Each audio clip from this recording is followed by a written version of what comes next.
ship? No, that's physical. It's in our reality at this point. So that's a physical ship. And you notice it's square. It's cylinder shape. Square-shaped cylinder, yes. And it's a resource that's taking people from Earth and minerals to where? To the astral plane where Atlantis is waiting for it. Atlantis. So that ship is able to travel through from physical reality to an astral reality. Interdimensionally, yes. And we have some film coming up of them coming into our reality, morphing right in from the astral. Okay. Now here, when you see 27, four-way 27, you're going to see a mothership come by as it spits out a probe. Yeah. Those are rods. Those are what they call rods. Rods. Which are entities flying. Huge biological entities. Oh, here slowing comes the it down. mothership. Okay. Now we're going to bring it in. Now in the front part of these ships, there's a hole which spits out probe. There's the probe. The probe is coming out of it. There's the mothership coming through. Wow. Okay, you can actually see the hole in the beginning. It hit my focus right there. Wow. Now it goes out of focus. It bears off to the left. The probe goes about its business up to the right. What is the probe for? It's accumulating information. It's going about its business, and I'm going to show you what these probes look like close up now, in pictures coming up. What are these ships doing here? What do they want? Atlantis is about to rise, Alan. Atlantis. Now, you say it's Atlantis. Other people might call it something else, right? I mean, you've heard it. Well, I really don't listen to anything else. Okay. I haven't read any books in years. I'm just going by what Devron tells me. Atlantis is about to rise, and is that a good thing? Or no, I believe these ships, Alan, will attack. You think they'll attack? I believe that the lizard-type creatures are in league with the Atlantean ancestors. I believe Atlantis blew itself into the astral plane, did not fall into the ocean, and I believe they're coming back. And I think this doorway will open fully in the year 2003. 2003, you said they will make their presence known. 5 million ships worldwide will appear at one time, including Atlantis. What? I'm shooting over 60 to 80 ships an hour. Now here I have an airplane going by. Again, the tree's out about 100 feet. The degree of the camera angle is about 50 degrees. There goes the airplane, and here comes the cigar as it goes by. I predicted Flight 800 a year before it happened, so it has something to do with me. I believe that what knocked down Flight 800 was one of these large resource cigars that manifested by accident in front of the plane, hitting it. Because when you see this go by, you're going to see it go by in a number of... right side there of the goes screen. the cigar. Now I'm going to bring it by frame by frame. So you think that was an accident by some... It wasn't meant... they didn't plan that. I predicted it. You predicted it. So, and it happened. Yeah. So it has something to do with why I'm here, and it seems that divine providence, who we're all connected to, it's just that I might have a little bit more abilities than most people, wanted me to get this message out. And I did not know, Alan, that they were going to take this on a UFO basis. That was a surprise to me. I know I'm taking a little time here because I want you to see this airplane. Okay, the airplane's right at the right corner of the screen, bottom right Here of comes the the cigar screen. on the top right. Top right. Coming in. Now it's going to drag a bit because my film is old at this point. I used this digital cartridge like 20 times. Now there's the actual cigar. There's the airplane. The airplane's up about 20,000 feet. The cigar's probably up around 40,000 feet. There's no way to estimate this completely, but guessing unless I get 3 more cameras and put them a mile apart, and each camera costs $5,000. Okay, now what's happening here? Here, you're going to see an orb ship morph into our reality. It's going to come from the top left at 52 seconds and turn into orbs and go about its business. You're going to see it actually coming in and forming. Here it comes. Okay. That was actual time, folks. Okay. All right, now I bring it back again, and I'm going to run it through frame by frame. You're going to see it coming in. Are these purposely being shown to you specifically? In my particular mission, yes. They're being shown to me. They're giving me the abilities to shoot them with tremendous accuracy. Here it comes on the left. Here. It doesn't look like anything. There it's still not forming, and then bam, there's your orbs. There's your orb ship. Well, there it is, and now it goes about its business. It's definitely something. I mean, I don't know what else it Most people, the films have been checked out for authenticity here in New York. What the people say, the graphics people, Brian or Sargel, however they want to call me, I don't know what you're shooting, but boy, assure you. So here we have all the different types of ships that you've had. This is an enhancement of the mothership. There's the actual picture in the middle. I always leave that on my picture, so if there's a graphics person who wants to take it off and check it out for validity. And how big? These are about half a mile wide? Half a mile. And these are Here's a Roswell rod like Jose Escamilla is shooting, coming in. Jose very clear shot. Yeah, he's big on the internet, right? Right, with the Roswell rods. With similar, it's very similar shape. Absolutely. Okay. These are the crystal ships of the Ashtar Command, folks. These are the good guys. Beautiful color, yes. Okay. Beautiful color. I hope it's showing up well on the monitor. It is. On there of the beautiful chakra-like colors of these ships as they come by. What's the purpose of those ships? They're the good ones. And these are They're here to bring enlightenment. Okay. These ships I'm shooting here, these are the ones coming from Atlantis with the Greys and the Dragon-type aliens and the Atlanteans. Oh, We have the triangle in Phoenix going over. We also have the triangle right there at the top right and the enhancements on the left on August 7th in Little Falls, New Jersey. It's very faint, though. It's far up there. Okay, there, I see Here's that a dragon. now, yeah. Here's an Atlantean warship. There it is on the left. There's the enhancements on the right. Wow. Perfect clarity. You can actually see the surface of this ship coming in. They look like nothing we'd ever expect. Now, why do you call it a warship? That's what Devron says. Devron hasn't lied to me yet. Mm-hmm. So here's the resource cigar. You can actually see the surface. It looks like a dumpster. Yeah. It's all beat up. But this is flying through the air. These are the motherships. As people have noticed, they say they look exactly like the Raymond Fowler's book, The Watchers, with the 3 rings, the entrance in the front. I'm filming these like crazy. Now, this is interesting. People, the scientists, are flipping out over Flying this flying DNA that I'm photographing. What is that? How big are these? Long. These are long strands of DNA. How do you know the DNA and not just... Devron says. Devron says they're DNA. Spy probes that look like flying drill bricks that are flying around watching us with high-tech equipment on it. Some of them are only as big as a big bee. I photographed these also. Here's another rod. Going behind a cloud. Behind a cloud, and again, 35,000 feet up.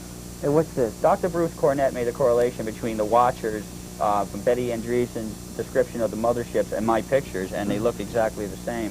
Wow. Again, on August 18th, which is a great day for this. It seems at 4:07 I shoot another surface of a cigar ship.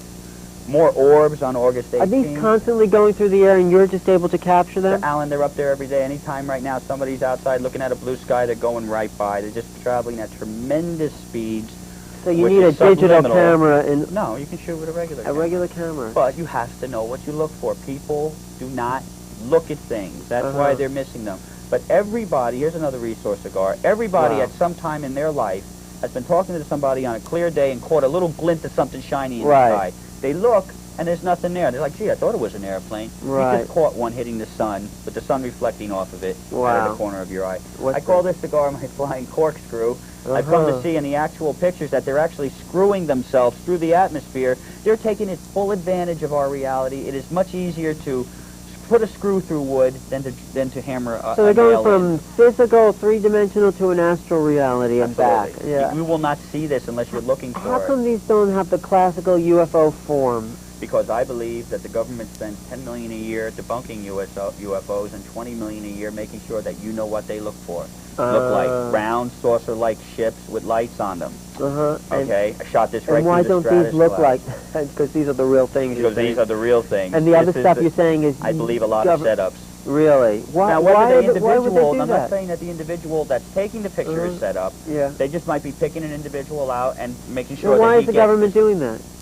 Well, because if these are from Atlantis, and the Atlanteans, the keeper of the secrets of Atlantis are the Masons, and we all know that our country was founded by Masons, that their boys are coming back. And why are they coming back? They want their planet back. The astral's not good enough for them. Is that what in the astral, they're very limited. What do we have here? Here's another cigar ship in Aura. Jose has this up on his webpage. I'm shooting biological entities as well as UFOs. There's a gambit of stuff out there. This is a water resource cigar. This comes in, scoops up the water. It looks like a flying rigatoni. Scoops up the water and brings water to the astral. They are running out of resources in the astral plane. They are building an army of ships and an army of Zeta-type creatures, Greys here. Wow. And they're coming. This war will happen. If I'm right. It's a war. It's a war. 2003, this war. And anything we could do to prepare ourselves. Become aware. Become aware. They're star beings. Sargel 18, myself, is a star being. I am here to bring enlightenment to mankind so that some people can survive the upcoming shift with whatever bit of wellness that they can. You know, I heard not that these are Atlanteans, but the return of the Jehovian forces here to keep the planet at a lower vibratory rate. Have you heard that one? I don't know, Alan. I only get my information, what they tell me within my reality complex. Okay, and here we have a stuff night at rod. night. Here's another crystal ship coming in, beautiful colors on September 22nd. Oh, what do you got here? Here I was shooting from Garrett Mountain, New Jersey, New York City on 4th of July, one of the fireworks coming up. And up on top, you'll see an octahedron-type ship very up at the top watching the fireworks go off. I think everybody likes a good fireworks show, no matter what plane of reality you're from. The reason I'm bringing out shots so close of the ships, the reason I'm getting the surfaces, because my mission is to make sure you know what you're looking at. Okay. So I'm trying to get as close as possible. We cannot understand what we have. Well, if these individuals do challenge us, we have to understand what we're looking at. Why are the grays here? Grays are manufactured by the Atlanteans and the dragons. Oh, they really? are a peaceful group of individuals from the astral plane that have been basically raped their culture. They've been mixed with human DNA and human ova, or however they're doing it. Here's New York. And they're here to help start this war. Here's the New York shot. 16 miles away, I shot this cigar on the other side of the Empire State Building. Looks like Independence Day, doesn't it? How big is that ship over New York? 2 miles long, according to the estimates of people seeing it. So you think geometric probes that look like origami-type creatures that are absorbing information and sending it to the astral. These are flying all over the place. So you think Independence Day movies like that are kind of psychic predictions? Is right. It's a preparation almost. A saucer I shot with the crummy camcorder on last February 18th, about a year ago. But you're much more impressed with these cylinder shapes. Well, that's what seems to be coming. Look at this one. Look at this cigar ship. Look how close. That's nice.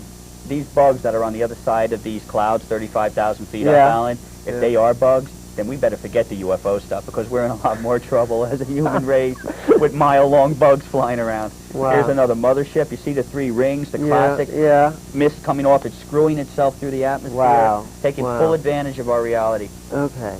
Look at this shot behind the cloud. There it is. There you see the misty clouds. There on the top right, I did the enhancement. The cigar is right on the other side of the clouds. Indisputable evidence that there's something up there. Now, the first shot here on the left, the alien, as I met it, I had lifted the camera, it dispersed into energy. Here, the astral plane starts opening. You see the matrix. These lights start coming through from the astral of these alien beings. Wow. All around me, this is happening at this point.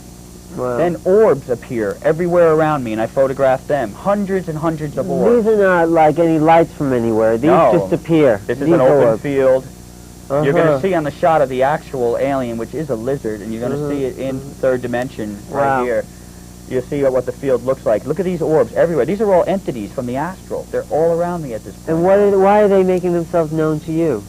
My mission is what I'm supposed to do. There I shot the alien. My camcorder picked it up. My camera did, and you see the vortex opening, and there's the lizard standing right there. Where's the lizard? To the bottom right of that vortex. Now, I've enhanced it here, as you can see it. You mean that cloud type shape? The cloud is the energy, the doorway. The bottom right of that cloud, see the beam standing there? Right. I see something standing there. Something. It looks like it has a Casper the Ghost type puffy face. That's a lizard. That's what it looks like. And did it say anything to you? No, it wouldn't let me touch it. I tried to touch it. It didn't make contact that way. It was just standing right behind me and let it know it was there. When I shot the camera, it didn't come out, but the camcorder 20 feet behind me on a tripod, just filming the area like I did, photographed it, and the flash of the light. Now, there's the field that I'm in. Yeah. As you can see how high the grass is. There's the alien right there. There's a close-up of it. I don't quite see. The alien you're saying right there next to you. Bottom right over my left shoulder. You see it? This is a dweezil, Devron calls it. It looks like Daffy Duck with a ski hat flying by. Wow. There's the enhancements on the left. Devron says these are gremlins. Ask pilots about gremlins. Wow. So the astral plane is full of all kinds of stuff. Tommy Hawksblood and myself are there the night before, and this alien we photographed. Wow. It looks like it has a helmet and one eye walking by my camera, and in the next thing you'll see my enhancements so you can actually see the shape. There's the creature. Wow. Walking by. Looks like it's almost wearing a spacesuit. Here, the astral matrix, the vortex is open. There's all kinds of plasma all over the place. This is an alien on the bottom walking, and on top they have this skull-like figure with all this tendrils coming off of it. Wow. Again, when you're looking at this for your own eyes, there's nothing there. When the light flashes, you see all this. And this is swirling all around us at this point. This is the night that Tommy and myself went. The first night when the contact was made, I went by myself. Tommy took a picture of me 10 feet away. Look at the ghost with the hat. Looks like the scarecrow from the Wizard of Oz looking in the camera on the left. You can even see its eyeballs, and I enhanced it. There it is. It's wearing a hat. It's got the eyeballs, the nose, the mouth. Right there. It's looking into the camera. Is that neat or what? It's kind of an astral form there. It is an astral being. That's not only are the aliens on the astral plane, another orb shot. How were you able to photograph them, though? if they're astral, why... Destiny. A flaw, a rift. Well, your vibration is... This is what I'm supposed to do. Deveron predicted this. And what do we have here? I'm telling people for years I'm seeing ships wow. come out of the swamp here, and here I actually filmed the dome coming out. I enhanced it with right this there light. on the right side. On the right is the orb. Yes. On the left you see the dome and all the astral matrix all around it. Yes. The matrix, I believe, is like their air in the astral plane. Wow, Brian. Thank you for sharing that. You're welcome. Thanks. I mean, there was definitely something. I don't know what else they could be if they weren't ships. I mean... Well, between the ships, I mean, there are a number of people. Basically, the country's being spearheaded by Jose Escamilla out there with the Roswell rods. What do you mean spearheaded? He's kind of the forefront in it. He seems to, have done the best job. He's filmed this stuff in Mexico, coming out of the caves. Same stuff you have, though. Right. Actually, Jose even sent me an email saying, compared to the cave footage, you have the next best. So, it's Jose. He's on the internet. You don't know his Roswell website. Rods. Roswell Rods is his website. Right. Just put in Roswell Rods on a search. So they're here, you're saying, to prepare the Earth for some kind of invasion? And I believe they're going to attack. I believe, look, to be honest with you, if you want to go to that point, there was a famous prophet from God that came here 2,000 years ago that said the dead will rise during Armageddon. I believe the dead, I would believe what he meant was Atlantis. Everybody thinks Atlantis died and went into the ocean. Right. They blew themselves into the astral plane with their technology. But, I don't like to be someone who spreads, news like that. I mean, there are good, positive forces here on the Earth that are bringing in the energy of love and peace. That's as those crystal ships that I showed you, the ones that have the chakra colors, those are the good guys. So why are they going to let this invasion happen? Because man has asked for it. We've asked for it. So we can do something to turn it around. Absolutely, but yet what? As my predictions keep coming true, until they stop coming true, then we've decided to turn it around. So what can people do? Really tell people what they... Basically, Alan, what people can do is read, become aware, take in all information that you can. If you don't like what I'm putting out, that's well and good with me, then go out and debunk me. Go out and find somebody that you do relate to with their research and learn and say, hey, you know what? I had a question. Maybe I didn't like what Sargel was putting out. Maybe I didn't understand it, but I went to this one, I went to that one. And at that point, I win anyway, folks, because my whole job here is to form questions in your minds and have you find answers and raise your awareness. And if I get it, whether you like me or love me, either way, I win with the boys upstairs with that. Well, because I like to put out the idea that we're really coming to a place of love and understanding and higher consciousness. I mean, I think that's what this show is about, how to raise each individual's vibration to a place where they can not function in fear, get beyond survival, and really move the planet to a higher level. And what you're saying is that possibly there are forces that don't want that to happen? Is that what you're kind of... We do live in the same world, don't we, Alan? I don't know. You know this world as well as I. If it was beautiful and peaceful, we wouldn't need people like me out bringing this message. And you said about you bring a message of enlightenment and awareness and all that, about these good things that are going to happen. Yeah. Well, so do I, Alan. Because if you know that these things are out there, your elevation, your level has raised, you're out looking to see whether you believe in it or not, and that's what it's all about. Right. We can just take the UFO thing and expand it to many different aspects of consciousness. I mean, I have to say, you've definitely photographed something. There's definitely something in those videotapes that can't be denied. Whether they're Atlantean warships or something, I don't know what they are, but it's something. They're true UFOs. They are UFOs. Unidentified flying objects. They are that. And if people want to get in touch with you, we have a little address for you, an email. They can contact me on America